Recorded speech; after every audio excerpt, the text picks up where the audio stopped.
आनंद दो तरह का होता है और आनंद ही ब्रह्म है, ऐसा कहा गया है। हाँ ये आनंद ही ब्रह्म है, जी। ब्रह्मानंद जिसको बोलते हैं। हाँ। ये एक है, होता है समृद्धि आनंद और एक होता है ब्रह्मानंद। हाँ समृद्धि आनंद जो है वो जो है सीमित है, ब्रह्मानंद असीम है। समृद्धि आनंद कौन सा है? जो कि खंड खंड हो जाता है। समृद्धि आनंद ये जो सांसारिक आनंद है, थोड़ा सा जैसे आप हैं, किसी व्यक्ति के अकेला है और वो दो हो गया है ना, उसका ब्याह हो गया, शादी हो गई, आनंदित हो गया, अरे वाह मैं अकेला था, दो हो गया और आनंदित हो गया। लेकिन कितने दिन के लिए वो आनंद? जब तक दोनों की यहाँ समन्वय ना, और समन्वय नहीं हुआ तो वो आनंद खंडित हो गया। हाँ वही आनंद जो है आपका दुख का कारण हो। हाँ, विषाद का देखिए है ना, अब दुख और सुख को पकड़ के रखिएगा, ये दुख और सुख के बारे में भी मैं बताऊंगा इसी में, तो आप बाद में दुख और सुख को बताएं। तो ये हमने आज हमारा क्या कहते हैं, हमने अपना व्यवसाय चालू किया, व्यवसाय हमने किया, व्यवसाय में हमको अच्छा पैसा आने लगा, तो वो पैसा आने लगा तो हमको आनंद होने लगा। लेकिन ये आनंद अगर न्यूनता हो गई है ना, पैसे की न्यूनता जो है वो हमारे दुख का कारण हो गया, आनंद का खंडन हो गया। तो ये जो है ना, ये खंडन होना, फिर बढ़ना, फिर खंडन होना, फिर उसका बढ़ना, ये जो है ये सांसारिक आनंद है, इसको बोलते हैं समृद्धि आनंद। हाँ। फैमिली है, बच्चा आ गया, आनंद हो गया, तो वही बच्चा क्या कहते हैं हमारे विपरीत अनुकूल नहीं निकला, प्रतिकूल निकला, तो हमारा आनंद समाप्त हो गया। हम उसको गालियां देने लगे, क्या भगवान ने ऐसा कर दिया, भगवान ने वैसा कर, ये करने लगे। हाँ। तो ये आनंद जो है खंडित है, ये असीमित नहीं है। हाँ। ये सीमित है। ये आनंद क्षणभंगुर है और ये आनंद समाप्त हो जाता है, और समाप्त होने के कारण ये हमारे लिए दुख का कारण हो जाता है। कुछ देर के लिए सुख मिलेगा, फिर दुख मिलने लगेगा और भुलावा बोला जाए। इसलिए हम ये संसार जो है इसको हम दुख मानते हैं। और दुख क्या है? देखिए, दुख और सुख, आप देखिए कि दुह और सुह ये दो शब्द हैं। ख का मतलब होता है आकाश, खम, खगोल बोलते हैं ना अपन हिंदी में उसको, कि खगोल यानी आकाशीय विद्या, खगोल।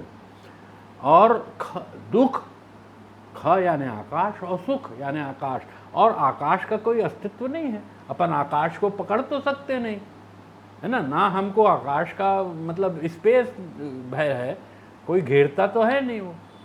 तो ये जो है ना, ख यानी आकाश, और ये सुख और दुख है, इसका कोई अस्तित्व नहीं है, ये हमारे बनाए हुए हैं। हाँ।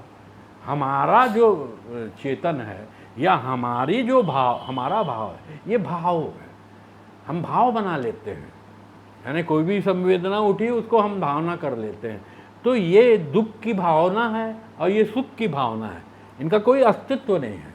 इसको हम मिटा भी सकते हैं, लेकिन हम मिटाते नहीं, क्योंकि हमको अज्ञानी हैं, उसके बारे में हम जानते ही नहीं, इसलिए हम मिटा नहीं पाते उसमें, और उसको बढ़ाते जाते हैं। तो वही भावना जो है वासना हो जाती है धीरे धीरे, बीमारी। तो ये जो दुख है, दुख का भाव है, सुख का भाव है, ये जो है सीमित है। हमको इससे ऊपर जाना है, तो ब्रह्मानंद प्राप्त करना है। तो ब्रह्मानंद के प्राप्त करने के लिए ये सुख और दुख को हमको समझना पड़ेगा कि दुख क्या है, सुख क्या है, और फिर उसके आगे जाना पड़ेगा। तो आगे जानने के लिए तो अभ्यास करना पड़ता है, आगे जाने के लिए हमको साधना करना पड़ेगी। साधना यानी कि बोलते ना, एला साध ले भाई, ये है। तो हमको किसको साधना है? हमको ब्रह्म को साधना है। ब्रह्म भाव जो है, हमको अपने को में सुख दुख का भाव छोड़ के ब्रह्म भाव को लाना है और उस ब्रह्म भाव को स्थायी भाव बनाना है। हमको व्याभिचारी भाव नहीं बनाना है, हाँ। अनिश्चितता नहीं लाना, हाँ, हमको स्थायी भाव बनाना है। जब हम ब्रह्म भाव में, स्थायी भाव में रहेंगे, ब्रह्म भाव में स्थायी रूप से रहेंगे, तो हम सदा आनंदित रहेंगे। फिर वो हमारा एक बार आ गया ब्रह्म भाव, असीम हो जाएगा, एकदम असीम हो जाएगा। फिर हमारा वो समाप्त नहीं होता, वो कभी ना समाप्त होने वाला है, स्थायी रहेगा। स्थायी है। इसलिए उसको आनंद कहा गया, ब्रह्मानंद कहा गया है, आनंदम ब्रह्म कहा गया है। तरह तरह से उसके नाम दिए हैं। मौन भी है, एक विचार मौन का है, एक आनंद का है। किसी ने उसको वेदों में अग्नि भी कहा है, उसको आनंद भी कहा है, उसको मौन भी कहा है। तो अलग अलग उसको रस भी कहा है। तो मैंने रस का भी बताया होगा, उसका कैसा उल्टा कर दें अपन तो सर हो जाता है। ये भी कहा है, इसको भी अलग अलग तरीके से अपन बताएंगे, इसका विश्लेषण अलग अलग हो सकता है। तो ये अलग अलग तरह से लोग उसको अनुभव करते हैं। हाँ। लेकिन क्या होता है कि एकम सत्य विप्रा बहुधा वदंती, सत्य एक है, ऋतम एक है। उसको विद्वान जो है ना, अपनी अपने अनुमान, अपनी अपनी समझ के अनुसार अलग अलग तरह, अवस्थानुरूप, अवस्था में अलग अलग तरह से, लेकिन तत्व एक है। इसीलिए जब वो तत्व को पहुंच जाता है व्यक्ति, जो व्यक्ति तत्व को पहुंच गया, तो बहुत से तत्वज्ञानी रहते हैं तो एक ही झूठ बोलते हैं। झूठ बोलते हैं क्या? वो एक ही सत्य बोलते हैं, एक ही जैसा बोलेंगे, एक ही चीज बोलेंगे। और झूठ तो नहीं बोल रहा है। 100 आदमी एक ही बात बोल रहा है, एक तो ही झूठ बात तो हो नहीं सकता। हाँ। जो तत्वज्ञानी है वो एक ही चीज बोलेगा, हाँ। तो झूठ तो नहीं होगा। एक ही बात बोले। इसलिए हमको क्या है कि हमको साधना, हाँ। उसको साधना है।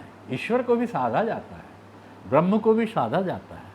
हम साधना करेंगे तो सध जाएगा, और सध जाएगा तो बढ़िया उसका आनंद लेंगे। हाँ, सद गए माने मिल हाँ, गए। मिल गया।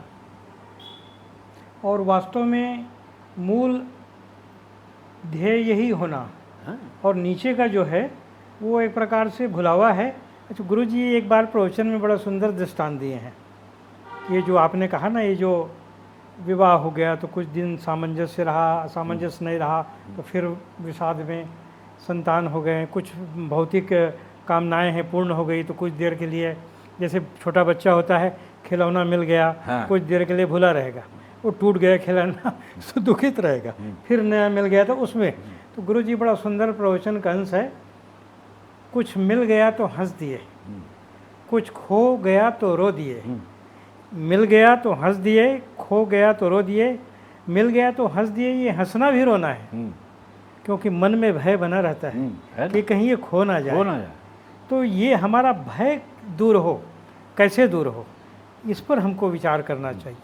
और भय दूर होना बिना तत्वबोध के संभव नहीं। अभेद हुए बिना संशय भय दूर नहीं होगा।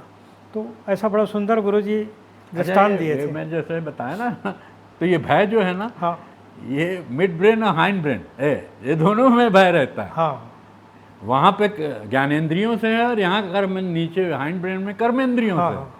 आहार निद्रा भय मैथुन ऐसा बताया हाँ, ना, हाँ, तो वो भय है, भय है। ये इंस्टिंक्ट है। उसके बाद भी भय रहता है इमोशनल, तो वो मिड ब्रेन में आता है। हाँ, वहाँ पे भी, लेकिन वो ज्ञानेंद्रियाँ हैं, हाँ, उसमें भी भय है। भय है। तो ये जो चीज़ें हैं ना, सब एक दूसरे से जुड़ी हुई हैं। और अभी जैसे आपने बताया ना, तो रामकृष्ण परमहंस भी एक उसके लिए उदाहरण दिया करते थे। बोले बच्चा है और वो खेल रहा है, किसी चीज़ से खेल रहा है, खेलते खेलते जब वो क्या कहते हैं, उसका मन भर गया ना, तो वो क्या कहते हैं, उसको फेंक देता है खिलौने को, और फिर किसको पुकारता है? माँ माँ माँ। उसको माँ चाहिए, फिर और कुछ नहीं चाहिए, केवल माँ चाहिए। तो फिर माँ दौड़ के आके उठाती है। तो जब खेलते खेलते आप थक जाओगे हर चीज से, तो आपको किसका ध्यान आएगा? उसी का ध्यान आएगा कि भाई वही है ईश्वर का, ये वही एक सहारा है हमारे लिए। ये तो धोखेबाज रहा, टूट गया, हाँ नष्ट हो गया, हाँ, है ना। तो बस वही एक सहारा। कितना खेल लोगे आप, कितना कर लोगे, आखिर में उसको सहारा वही चाहिए। हाँ, और आपको शांति वहीं जाके वहीं मिलेगी। मिलेगी। वहीं शांति मिले, दूसरे जगह कहीं शांति मिल ही नहीं सकती। मैं आपको बता, कितना खोज लो, लोग खोज तो रहे हैं। आखिर वेद पूरा खोज के ही ऊपर तो आधारित है। सारा वेद जो है खोज के ऊपर आधारित। ईड़े यानी खोजना, तो खोजते रहा है वो। वास्तविक सुख, आनंद, वो तो खोज जो है ना वो आपकी है। और आप जितने जल्दी इस चीज को समझ जाओ कि भाई ये खोज जो है वो तो कंटिन्यू रहेगी, मेरे को कहीं स्थिर होना है। हाँ, जिस व्यक्ति ने खोज लिया है उसके शरणागत होना है मेरे को, फिर देख लो। हाँ। लेकिन वो नहीं होना चाहते, वो अहम उनका नहीं होना देता, तो शरणागत नहीं हो पाता। तो खोज जो है हर व्यक्ति खोज रहा है, केवल व्यक्ति नहीं, प्राणी मात्र भी खोज रहा है। हाँ, हर प्राणी मात्र, हर आदमी सुख के तलाश में है, आनंद की तलाश में। और उसको आनंद इसलिए खोज रहा है कि वो एक बार आनंद को भोग चुका है। हाँ, क्योंकि वो वहां से आया ना। रिलीजन का मतलब क्या है? रिलाइजन, वो फिर से जुड़ना है।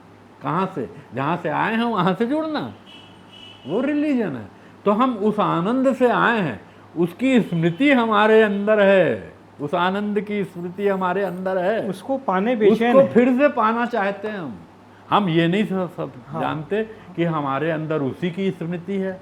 और हम पाएंगे क्या, हम कैसे पाएंगे, ये सब चीज़ें हमको नहीं मालूम है। इसलिए हम भ्रमित हैं और इसलिए घूम रहे हैं दुनिया में ऐसा